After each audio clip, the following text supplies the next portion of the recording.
The Poem of the Man God, the first year of the public life.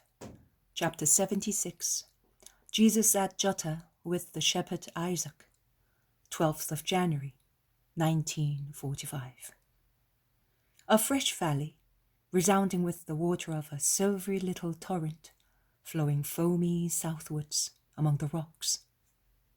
The gay freshness of the water spreads out on the little pastures on the banks, but its moisture seems to climb up the very green slopes of the hills. It is a beautiful, varied emerald green, which from the soil through the bushes and shrubs of the brushwood reaches up to the top of the tall trees of the wood. Many of them are walnut trees. The wood is spotted with many green open spaces, covered with thick grass, which are good, healthy pastures for herds. Jesus is going down towards the torrent with his disciples and the 3 shepherds. He stops patiently to wait for a sheep which has been left behind, or when one of the shepherds has to run after a lamb which has gone astray. He is the good shepherd now. He has provided himself with a long branch to push aside blackberry, hawthorn, and clematis branches, which stick out in all directions and catch garments, and the stick completes his pastoral figure. See, Juttah is up there. We will cross the torrent. There is a ford, which is very useful in summer, without having to use this bridge. It would have been quicker to come via Hebron, but you did not want that. No, we will go to Hebron later. We must always go first to those who suffer. The dead do not suffer any longer when they have been just people. And Samuel was a just man. And if the dead need our prayers, it is not necessary to be near their bones to pray for them. Bones? What are they? A proof of the power of God who made man with dust, but nothing else. Also, animals have bones, but the skeletons of all animals are not so perfect as the man's skeleton. Only man, the king of creation, has an upright position as a king over his subjects, and his face looks forwards and upwards without having to twist his neck. Man looks upwards towards the abode of the Father, but they are still bones. Dust which will return to dust. The eternal bounty has decided to assemble them again on the eternal day, to give even a greater joy to the blessed souls. Just imagine, not the souls only will be reunited and will love one another, as and even more than they did on the earth, but they will rejoice also seeing one another with the same features they had on the earth. Dear curly-haired children like yours, Elias, fathers and mothers with loving hearts and faces like yours, Levi and Joseph. Nay, in your case, Joseph, it will be the day when at last you will see the faces for which you feel nostalgia. There are no more orphans, no widows among the just. Up there. Prayers for the dead can be said anywhere. It is the prayer of a soul for the soul of a relative to the perfect Spirit who is God, who is everywhere. Oh, holy freedom of what is spiritual. There are no distances, no exile, no prisons, no tombs. There is nothing that can divide or restrict in painful impotence what is outside and above the chains of the flesh.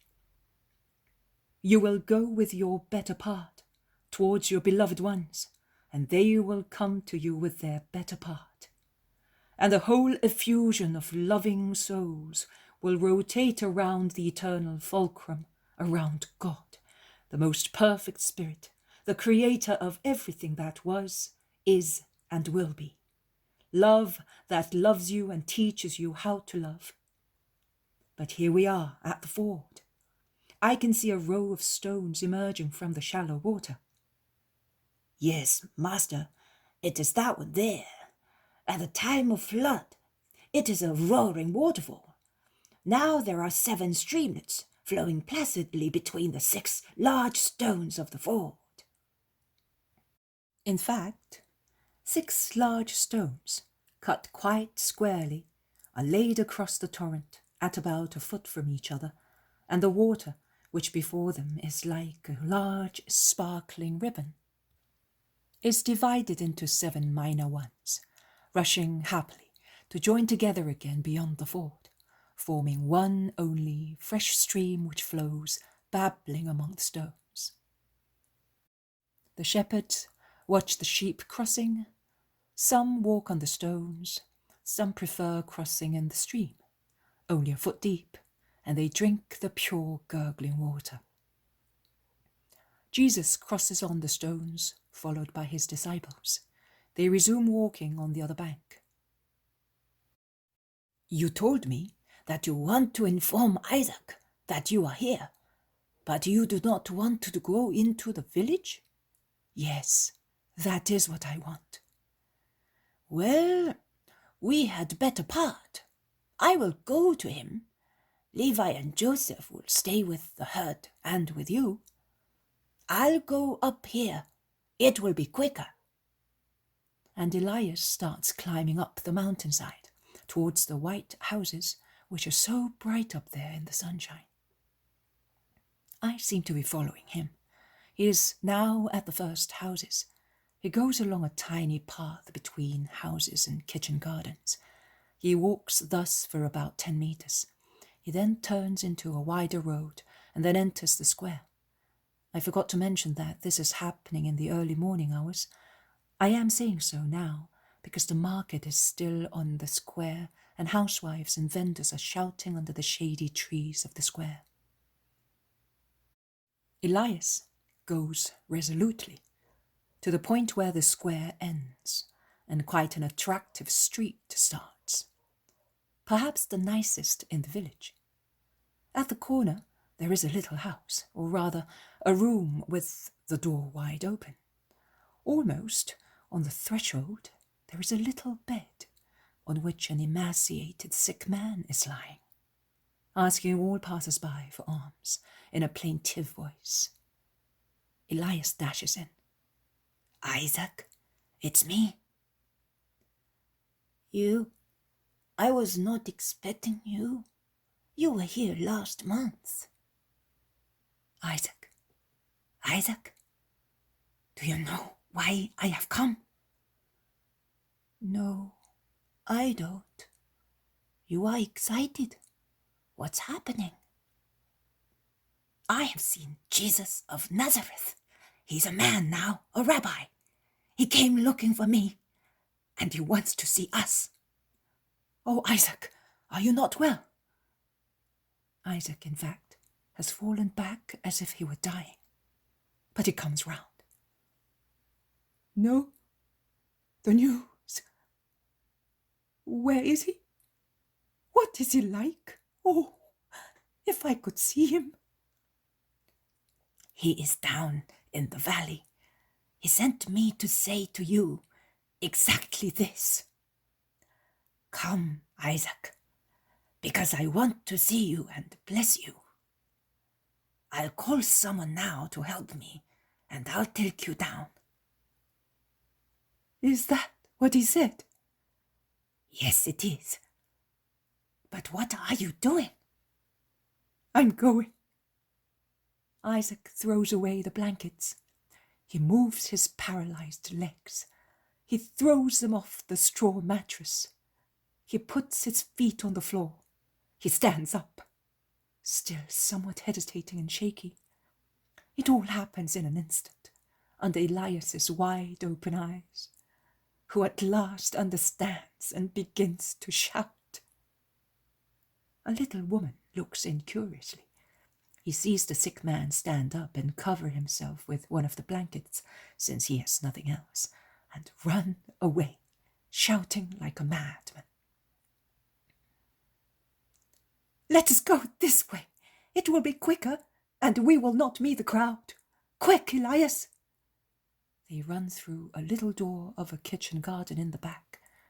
They push the gate, made of dry branches, and once outside they run along a narrow, dirty path, then down a little road along kitchen gardens, and finally through meadows and thickets, right down to the torrent.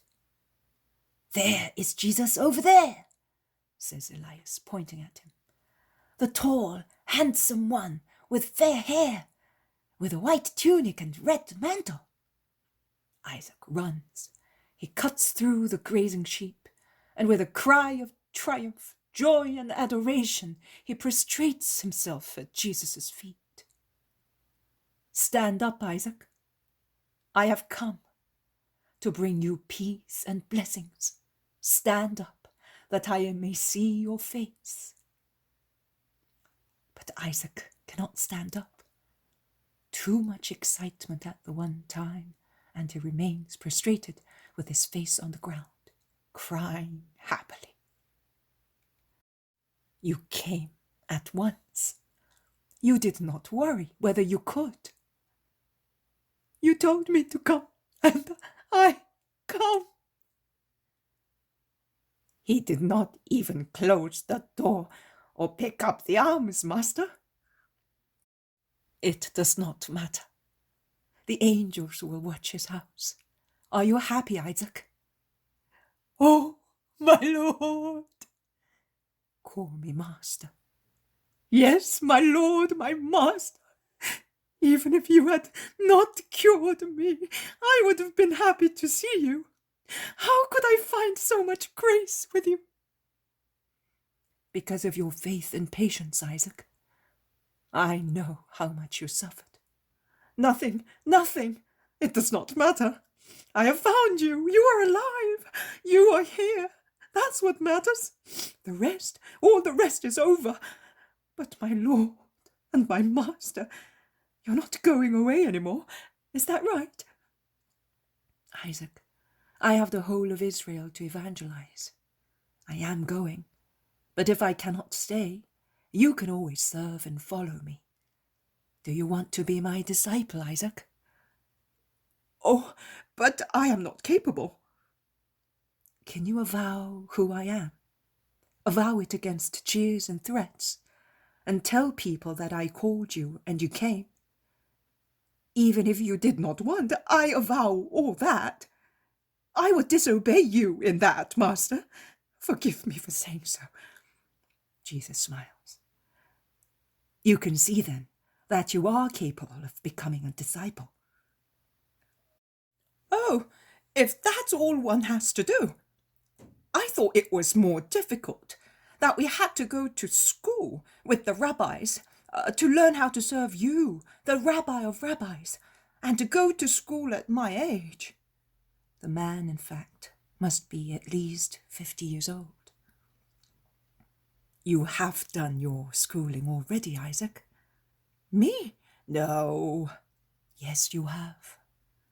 Have you not continued to believe and love, to respect and bless God and your neighbour, not to be envious, not to wish what belongs to other people, and even what was your own and you no longer possessed, to speak only the truth, even if it should be harmful to you, not to associate with Satan committing sins? Have you not done all these things in the last 30 years of misfortunes?" "Yes, Master." "So, you see, you have done your schooling.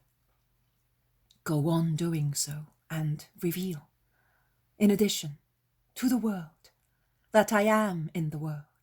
There is nothing else to be done." "I have already preached you, Lord Jesus. I preached you to the children who used to come when I arrived lame in this village, begging for bread and doing some work such as shearing and dairy work. And the children used to come round my bed when I got worse and when I was paralyzed from my waist downwards. I spoke of you to the children of many years ago, and to the children of present times, who are the sons of the previous ones. Children are good, and they always believe. I told them of your birth, of the angels, of the star and the wise men, and of your mother. Oh, tell me, is she alive? She is alive, and she sends you her regards. She always spoke of all of you. Oh, if I could see her! You will see her. You will come to my house one day. Mary will greet you, saying, "My friend." Mary, yes. When you utter that name, it is like filling your mouth with honey. There is a woman in Jutta. She is a woman now. She had her 4th child not long ago, but once she was a little girl, one of my little friends, and she called her children Mary and Joseph, the first 2, and as she dared not call the 3rd one Jesus, she called him Emmanuel, as a good omen for herself, her home, and Israel. And she's now thinking of the name to be given to her 4th child, born 6 days ago. Oh, when she hears that I am cured, and that you are here. Sarah is as good as homemade bread, and her husband Joachim is also so good, and their relatives. I owe them my life. They have always helped and sheltered me. Let us go and ask them for hospitality during the hottest hours of the day, and to bless them for their charity. This way, master. It is easier for the sheep, and we will avoid the people, who are most certainly excited. The old woman, who saw me getting up, will have certainly told them. They follow the torrent. Then further south, they depart from it, and take to a steep path, following a prominence of the mountain shaped like the prow of a ship. Now the torrent flows in the opposite direction to that of those who are climbing. The water runs along a beautiful, uneven valley, formed by the intersection of 2 ranges of mountains. I recognize the place. It is unmistakable. It is the scene of the vision of Jesus and the children, which I saw last spring. The usual little dry stone wall marks the boundaries of the estate, which declines towards the valley. I see the meadow with apple trees, fig trees, walnut trees, then the white house surrounded by green lawns, with a protruding wing which protects the staircase and forms a porch and loggia. And there is the little dome on the highest part, the kitchen garden with the well, the pergola, and the flower beds. One can hear a lot of shouting from the house. Isaac walks in front of them all. He goes in. He calls at the top of his voice, "Mary! Joseph! Emmanuel! Where are you? Come to Jesus!" 3 little ones run. A girl about 5 years old, and 2 little boys, about 4 and 2 years of age, the latter still somewhat uncertain when walking. They are dumbfounded when they see the revived man. Then the little girl shouts, Isaac! Mummy! Isaac is here! Judith was right! A woman comes out of a room where there is a lot of noisy shouting. The buxom, brown, tall, lovely mother of the past vision, most beautiful in her best dress, a snow-white linen dress, like a rich chemise, falling in puckers down to her ankles, tied at a well-shaped waist by a multicolored striped shawl that covers her wonderful hips, dropping in fringes down to her knees at the back, while at the front it is tied under the filigree buckle, and its ends are hanging loose. A light veil, patterned with rose branches on a beige background, is pinned to her black plaits, like a tiny turban, and falls onto her neck in flowing folds, and then onto her shoulders and breasts. It is held tight on her head by a small crown of medals, tied together by a little chain. Heavy rings hang from her ears, and a tunic is held close to her neck by a silver necklace, which passes through eyelets of her dress. She wears heavy silver bracelets on her arms. Isaac, what's this? Judith, I thought she had gone mad, but you are walking. What happened? The Saviour! Oh, Sarah, he's here! He has come! Who? Jesus of Nazareth? Where is he? Over there, behind the walnut trees, and he wishes to know if you will receive him. Joachim, mother, come here, all of you. The Messiah is here. Women, men, boys, little ones ran out to shouting and yelling. But when they see Jesus tall and stately, they lose heart and become petrified. Peace to this house and to you all. The peace and blessing of God. Jesus walks slowly, smiling, towards the group. My friends, will you give hospitality to the wayfarer? And he smiles even more. His smile overcomes all fears. The husband takes heart. Come in, Messiah. We have loved you before meeting you. We shall love you more after meeting you. The house is celebrating today for 3 reasons. For you, for Isaac, and for the circumcision of my 3rd son. Bless him, master. Woman, bring the baby. Come in, my lord. They go into a room decorated for the feast. There are tables with foodstuffs, carpets and branches everywhere. Sarah comes back with a lovely newborn baby in her arms. She presents him to Jesus. May God be always with him. What is his name? No name yet. This is Mary. This is Joseph. This is Emmanuel. But this one has no name yet. Jesus looks at the parents, who are close to each other. He smiles. Find a name if he is to be circumcised today. They look at each other. They look at him. They open their mouths and close them again without saying anything. Everyone is paying attention. Jesus insists. The history of Israel has so many great, sweet, blessed names. The sweetest and most blessed ones have already been given, but perhaps there are still some left. The parents cry out together, Yours, Lord. And the mother adds, But it is too holy. Jesus smiles and asks, When will he be circumcised? We are waiting for the circumciser. I will be present at the ceremony, and in the meantime, I wish to thank you for what you have done for my Isaac. He no longer needs the help of good people, but good people still need God. You called your 3rd son, God be with us. But you had God with you ever since you were charitable to my servant. May you be blessed. Your charity will be remembered in heaven and on earth. Is Isaac going away now? Is he leaving us? Is that upsetting you? But he must serve his master. But he will come, and so will I.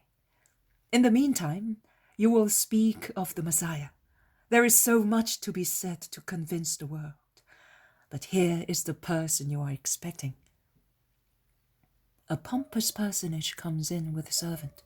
There are greetings and low bows. Where is the child? He asks with haughtiness. Here he is. But greet the Messiah. He is here. The Messiah? The one who cured Isaac? I heard about it. But we will talk about it after. I'm in a great hurry. The child and his name? The people present are mortified by the man's manners. But Jesus smiles as if the impoliteness was not addressed to him. He takes the baby. He touches his little forehead with his beautiful fingers, as if he wanted to consecrate him, and says, His name is Jezai. And he hands him back to his father, who goes into another room with the haughty man and the other people. Jesus remains where he was until they come back with the child, who is screaming desperately. Woman, give me the child. He will not cry any longer, he says to comfort the distressed mother. In fact, the child, once he is laid on Jesus' knees, is silent. Jesus forms a group of his own, with the little ones around him, and also the shepherds and disciples. The sheep that Elias has put in an enclosure are bleating outside. There is the noise of a party in the house. They bring sweets and drinks to Jesus. But Jesus hands them out to the little ones. Are you not drinking, Master? Will you not have anything? We are offering it warmly.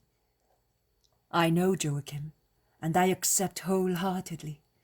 But let me make the little ones happy first. They are my joy. Pay no attention to that man, Master. No, Isaac. I will pray that he may see the light. John, take the 2 little boys to see the sheep. And you, Mary, come closer to me and tell me, who am I? You are Jesus, the son of Mary of Nazareth, born in Bethlehem.